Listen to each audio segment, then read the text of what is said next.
Hi, it's James Searson here to talk about the next daily drumming influences revisited, originally posted in 2012. Today, it is the drummer for the band Extreme, or at least the drummer back in the time when I was following the band Extreme, and it is Paul Geary.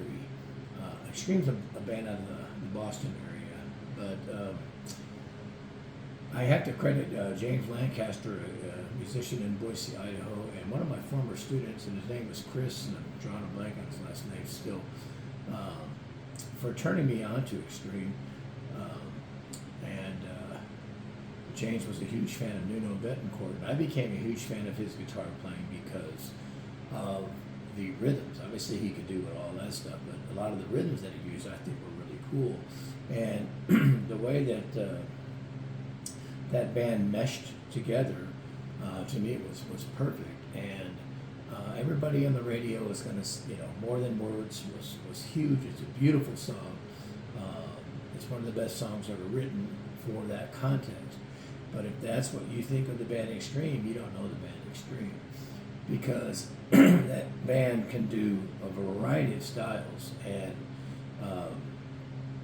in that process, Paul Geary did rocking stuff. It was rock solid. It wasn't fancy. A little tinge of funk, a little tinge of R&B, but rock solid drumming for this variety of material that these guys put out. And there's Extreme, but porno, graffiti, that's how I say it. But that album was gangbusters for me. There's a tune on there called Get the Funk Out. Great song, great drumming, top to bottom.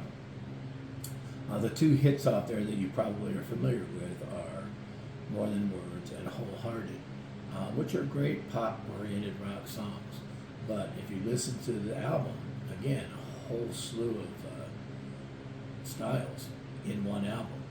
And then the next one was Three Sides of the Story. Again, I put both of those albums on my perfect albums list because I feel so strongly that they were so good. Great drumming in there. So, just because it's not fancy, it's just solid, but it fits the music perfectly. It's like Ringo with the Beatles, and Paul Geary with Extreme was fabulous. So, the drumming influence for the day, I say it, Paul Geary, I don't know if that's how you say it or not, from the band Extreme, at least from the 90s era. So, thumbs up, Paul Geary, drummer of the day.